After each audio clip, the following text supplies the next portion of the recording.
കുട്ടികൾക്ക മോന്തി ആവാറായി. ഇനി രാത്രിയിൽ കത്രിക്കാട് കിടക്കുന്നത് ബുദ്ധിയല്ല. ഇവരെവിടെയെങ്കിലും തമ്പടിച്ചിട്ട് വെളിച്ചാകുമ്പോ കടയാണ്. അങ്ങനെ ആയിക്കോട്ടെ വണ്ടിക്കാരോട് പറയാം. കണ്ണും വല്ല ഗ്ലാസിന്റെ കട്ട കെട്ടിയിട്ട് പോലിരിക്കണം. ഞാൻ പോയി കിടക്കാൻ മുണക്ക. സൂക്ഷിച്ചു പോണം. എഴയണതൊക്കെ കാണും കാട്ടിനിടയില്.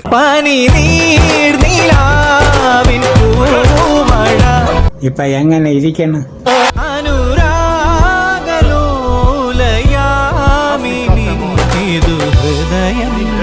Aren't you surprised?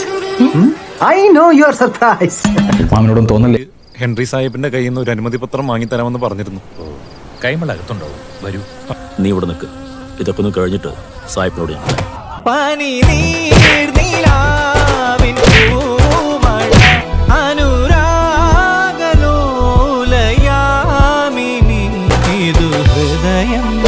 എന്ത് തങ്കപ്പെട്ട മനുഷ്യനാടാ ഇവനെ പറ്റി നീ തോന്നിയ ദിവസം പറഞ്ഞു. സുഹൃത്തുക്കളെ, ഈ ജനപ്രളയത്തെ ആകെ സാക്ഷി നിർത്തിക്കൊണ്ട് ഞാൻ കൊടുങ്ങാൽ ജോസ് പറയുന്നു, 7 ദിവസത്തിനകം ഈ പട്ടിശാല നമ്മൾ പൂട്ടിക്കെട്ടിക്കും.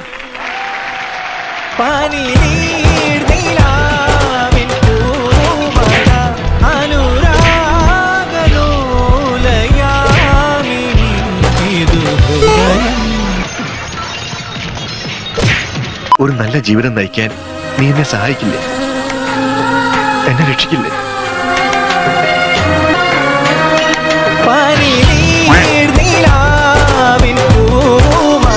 ഗ്രാമവാസികളുടെ മുന്നിൽ വെച്ച് നിന്നെ ഞാൻ സ്വീകരിക്കും. ആരെയും പേടിക്കാതെ ഒരുമിച്ച് ജീവിച്ചൂടെ മോളെ? അല്ലെങ്കിലും എന്നെ ചതിക്കില്ലെന്നറിയാം. എനിക്ക് കാണിച്ചു തരൂ. എനിക്കൊരു ബന്ധത്തെ കാണിച്ചു തരൂ.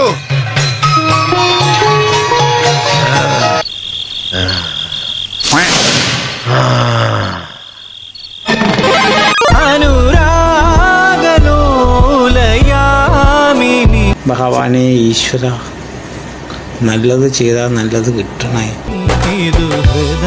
എല്ലാം അറിഞ്ഞുകൊണ്ട് തന്നെയാ ഞാൻ മറ്റൊരു സ്ത്രീയെ തെരഞ്ഞെടുത്തത്. മറ്റുള്ളവരുടെ മനസ്സിൽ സംശയത്തിന് വഴിയൊരുക്കാതിരിക്കാൻ, നിലനിൽപ്പിന് വേണ്ടിയാ ഇതെല്ലാം ചെയ്തത്.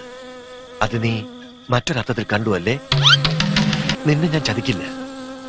തെരഞ്ഞെടുത്തത് മറ്റൊരു പെൺകുട്ടിയാണെങ്കിലും വേലി കഴിക്കുന്നത് നിന്നെയായിരിക്കും. നീ എന്റെ പെണ്ണല്ലേ?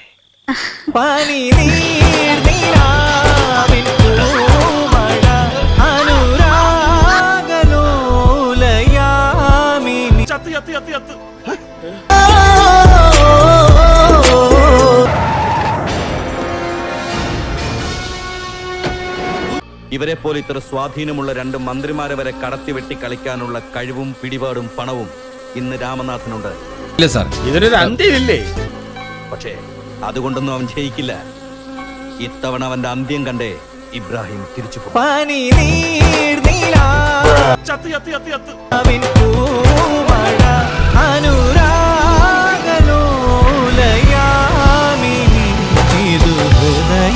നിന്നെ എനിക്ക് മനസ്സിലാക്കാൻ കഴിഞ്ഞില്ല.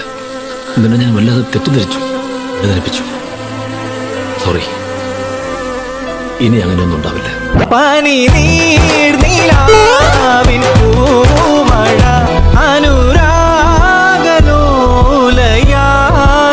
ഡിഡിയുടെ ശത്രു സക്കീർ ഹുസൈനില്ലേ?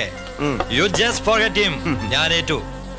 അവനെ എഴുതി ദഹിപ്പിച്ചിട്ട് അവന്റെ ഭസ്മം എടുത്ത് നെറ്റിയിലിട്ട് തരും ഞാൻ.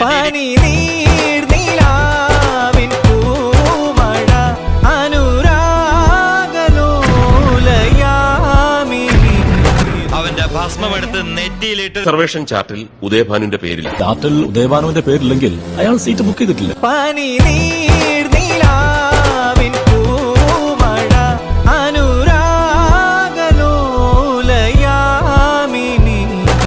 ഞാൻ കണ്ടതിൽ വെച്ച് എനിക്ക് ശേഷം ഏറ്റവും ഉശിരുള്ള ആൺകുട്ടി നീയാ. നിനക്കില്ലാത്ത ജോലി പിന്നെ ആർക്കാടാ? നീ നാളെ രാവിലെ എന്റെ ഓഫീസിലേക്ക് വാ. എല്ലാം ശരിയാവും. കുറുപ്പേ, എല്ലാം ശരിയാക്കാം.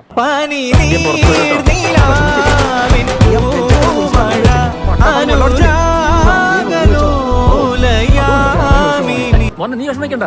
ഞാൻ 10 മിനിറ്റ് തിരിച്ചു വരും. വന്ന ഉടനെ നിനക്ക് പുതിയ ജോലി എന്റെ പുതിയ കമ്പനിയിൽ. ഓക്കെ സാറേ, പോവാ സാറേ. എന്തിനു വെയിറ്റ് ചെയ്യുന്നു? എങ്കിലും പറയാ, നിങ്ങൾ ഒരുമിക്കണം. പോംവഴി ഒന്നേ ഉള്ളൂ, നാടുവിടണം. ഞാനും ഉത്തരത്തൊരു ബന്ധുവാണല്ലോ. സരസ്വതിയെ ഞാൻ പറഞ്ഞു മനസ്സിലാക്കിക്കോ.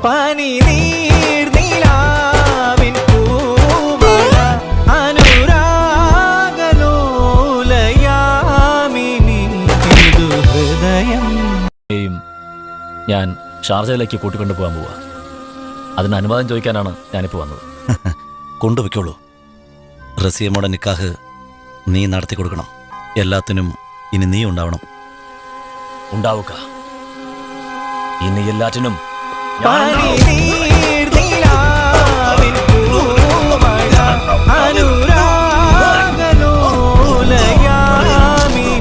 ദിവസം ലാലേട്ടന്റെ കൂടെ നിൽക്കാനായിട്ട് ഒരു ഡ്രൈവറെ ആവശ്യമാണ്. ആ സമയം നോക്കി ഞാൻ ഒരു സിഗരറ്റ് വാങ്ങിക്കാൻ അപ്പുറത്തോട്ട് പോയി. അയാൾ 5 മിനിറ്റ് കാത്തിരുന്നപ്പോഴേക്കും എന്റെ സുഹൃത്തായ ആന്റണിയെ വിളിച്ചുകൊണ്ട് അയാൾ. ഞാൻ ആ സിഗരറ്റ് വാങ്ങിക്കാൻ പോയില്ലായിരുന്നെങ്കിൽ ആശീർവാദ് പ്രൊഡക്ഷൻസിന്റെ മുതലാളി ആരായിരുന്നേനെ? ശ്രീബാലയുടെ കല്യാണം നടക്കും. ഈ കുടുംബത്തിന്റെ അന്തസ്സിനും തറവാടിത്തത്തിനും യോജിച്ച രീതിയിൽ തന്നെ എന്റെ മകൻ വിനയൻ ശ്രീബാലയുടെ കഴുത്തിൽ താലി കെട്ടും. താന്റെ ബുദ്ധി അപാരം തന്നെ. പൂത്ത കാശല്ലേ പെണ്ണിന്റെ പേരിൽ വെറുതെ ഒന്ന് എറിഞ്ഞു നോക്കിയത് കൊള്ളേന്റെ അടുത്ത് തന്നെ കൊണ്ടു. ആശുപത്രി പോകാൻ പൈസ ഉണ്ടോ? ഉണ്ട്. ഈ ചെയ്തത് എന്നെ വലിയ ഉപകാരം. കുട്ടി വിഷമിക്കണ്ട, നമുക്ക് എന്റെ വണ്ടി പുറകെ പോവാം. ഇങ്ങനെ ടെൻഷൻ അടിച്ചാലോ? മുത്തശ്ശി ഉടനെ ആശുപത്രിയിൽ എത്തിച്ച് വേണ്ട ചികിത്സ അവർ കൊടുക്കും. അപ്പോഴത്തേക്ക് നമുക്കങ്ങ് ചെല്ലാം.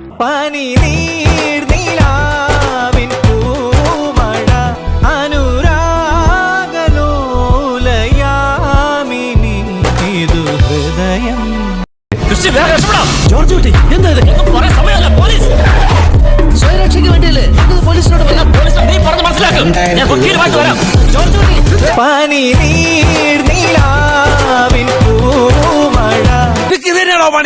ഒന്നും മനഃപൂർവ്വമല്ലല്ലോ, കരുതിക്കുട്ടിയല്ലേ? വിജയുടെ അച്ഛൻ എഴുതിയ വിൽപത്രം എന്റെ കയ്യിലെടുത്തോളം കാലം നിങ്ങൾ എന്തിനാ പേടിക്കണേ? അദ്ദേഹം സ്വന്തം കൈപ്പടയിൽ എഴുതി ഒപ്പിട്ട വിൽപത്രത്തിൽ എല്ലാം വിശദമായി പറഞ്ഞിട്ടുണ്ട്. എന്നിട്ട് ആ വിൽപത്രം എവിടെ? വിൽപത്രം തയ്യാറാക്കിയത് എല്ലാം സാറിന് അറിയാലോ. Good answer. കുറ്റം ഡിഫൻസ് ലോയർ.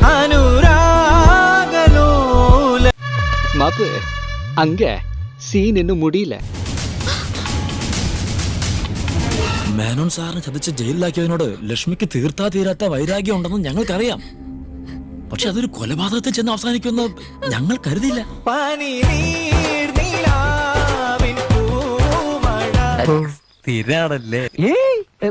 ഞാൻ മാക്സിമം വേണ്ടെന്ന് പറഞ്ഞതാ, എന്നിട്ട് കേട്ടില്ല. എന്റെ മനസ്സ്. ഒന്ന് നിർത്ത്. ഇനി ഞാനിവിടെ നിന്ന് ഡയലോഗ് പറഞ്ഞ കരഞ്ഞു പോകും. ഉസ്മാനെ രക്ഷപ്പെട്ടോ.